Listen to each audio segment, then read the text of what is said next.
Some people will never believe the Bible. Never believe the Bible. And then you got people that believe some parts of the Bible. Welcome back, everybody, to another Real Talk. This is a video response back to you, Reverend Jesse Jeans. I hope I'm saying your last name right. Jeans or Jinx. Very, very great, powerful email, brother, that you sent, and I apologize for getting back so late.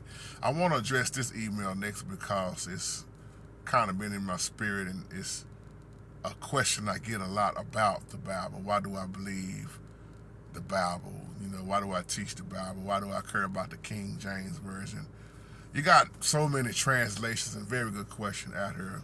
And that's why I'm using that title. Some people would never believe the Bible, and from speaking with a lot of people, if they don't see it in the King James Bible, they're not going to believe it or say it's false. Well, when you talk like that, you're dismissing a lot of things, and I'll tell you why. And to answer your question off top, in 1609, in the King James, 1611, right? There was 80 books. But then around about, 1885, and we could say the Apocrypha was taken out. It was removed, which left you with 66. The question is, why did they take them out? Why were they allowed to take them out? And this is why a lot of people say if man can touch the Bible, put their hands on the Bible, they don't want no part of the Bible. But see, like I've been saying for years, everything we're going to take, if you believe, you're going to take it by faith. Ain't no other way you're going to take it. But I know there's a lot of things you're going to read, study. You're going to be like, no, just like, can you really believe that Samson, killed that man with the jawbone of ass? I think that was Samson, if I remember correctly. There are some stories you're going to read and be like, man, because the Bible is also full of parables, analogies, you know what I'm saying? Allegory, some may say. And we all know what parables are, but once again, what I keep trying to tell people is that you got to realize when you studying, you got to realize who's doing the talking, who is talking to, who the important characters you're reading at that moment, at that time. You got people teaching the Bible trying to apply everything on the Gentiles that wasn't applied to Gentiles. You got people that don't rightly divide the word, and you got confusion. You got so many different translations out here now, people making Bibles on top of Bibles. You got to be very, very, very, very, very careful. And that's why a lot of people, like I talk to a lot of people one-on-one, or sometimes in groups, or even chats on the phone, they would never believe the Bible. Then you got people that look at the Bible only as a set of rules, and they don't see the grace and the mercy. So it's going to be taken by faith. But I tell anybody, I was telling this older lady, she's about 80 now. She said she only stick to the King James. If it's not in the King James, she don't want to hear nothing about the book of Enoch. She don't want to hear nothing about Jasher. She don't want to hear about nothing else. And I said, have you ever read John 21 and 25? She said, I done been through the Bible back and forth.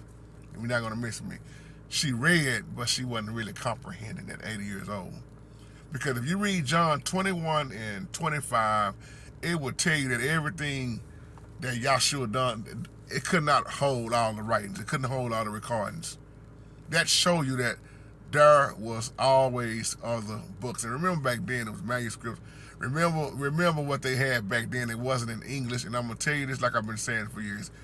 Every time you have a translation of the Bible, something gets left out. They didn't speak in English back then. We see the translation. We see the King James Version. And then you're going to have people say, I don't want to read that homosexual Bible because King James was a homosexual. That was never a proven fact. If you do the research and do the studying, that was a rumor that was said. Never was proven to be true by somebody that started that up. I can't think his name at the moment, but I did an older video about it. He started that up after King James was dead. Was King James perfect? No. Was anybody in the Bible perfect other than we know who? The Bible shows you that David had flaws. Moses, they all was just willing vessels. They was not perfect because the Holy Spirit never was looking for perfect people. There's no such thing. So when it comes to the Bible, it's one of the most debated books there is, according to a lot of people, because they debate, argue back and forth, Gentile versus Israelite. You see the brothers on the corner, man, hollering and fussing a lot of times, screaming, not all of them, but a lot of them, man, beating folks over the head with the Bible, screaming, and got a very, very rough approach. They very knowledgeable, but their approach is so off that it runs folks off. And I tell them all the time, are you drawing people in or are you running them away? See, first of all, man, when you don't teach grace and mercy, I love the old covenant. That's my favorite. But I also love the new covenant. And then you're going to have people saying no such thing as the new covenant. It's all old covenant. You're going to have let me say it like this. Whatever you teach, brother, somebody going to have a problem or a different outlook or a different teaching than what you teach. You think I'm lying? Just look around. You're going to always have somebody go against what you teach. They did the same thing to Paul in the Bible, the Apostle Paul. And speaking of Paul, there's a lot of people that say Paul was fake. He was false. He was a false apostle. You're gonna get all kind of different teachings out here, and then you got all these different religions. You got people that still talking about Catholic. I believe, if I'm not mistaken, and Brother Amos, correct me if I'm wrong, because you used to be Catholic. I believe in the Catholic Bible there's still 73 books. Help me out if I said that wrong, but if I remember correctly from studying years ago, I studied a lot of things, y'all. 73 books, and then you start talking about the canon. Or you look at the Muslims talking about Allah, or how you want to pronounce it. You're going to get the Quran, the Holy Quran. You're going to get so many different teachers out here, man. And what I do is listen at the Holy Spirit, and I use my spiritual discernment that He's blessed me with. I can listen at anybody and let you know if I ride with what they're saying or not. It's just the Bible, when Paul told Timothy, study to show yourself approved unto the Holy Spirit, man, that's the best way you got to be out here, man. Because studying on your own, the Holy Spirit will always reveal to you the truth. You can't look at the Bible corner-minded. It's very important to understand what you are reading, what you are studying. And that's why when I talk to a lot of different people, they would never believe the Bible. They can't get past the law. They can't get past the Old Testament. They can't get past certain things that they read in the Old Testament. They don't want to believe certain things in the New Testament. So they pick and choose what they're going to, ride with when they studying. But I don't believe that. That's why you got all this arguing, debating. And I'm going to tell you the most craziest thing that a lot of people have a hard time to understand is when Yah said, be ye holy, for I am holy. That one right there, be ye holy, for I am holy, is what messes up a lot of people, because if they read that at all, which means sanctified, be set apart, different, as He chose Israel to be holy, to be different, not to keep falling into idolatry, backsliding, doing all that crazy stuff, wickedness. That's why He said, if my people, He was talking about Israel. He wasn't talking about America. He said, if my people who are called by my name would humble themselves, pray, seek my face, turn from their wicked ways, and they will hear from the heavens, and I will even hear their land. That was Solomon's prayer. That was nothing to do with America.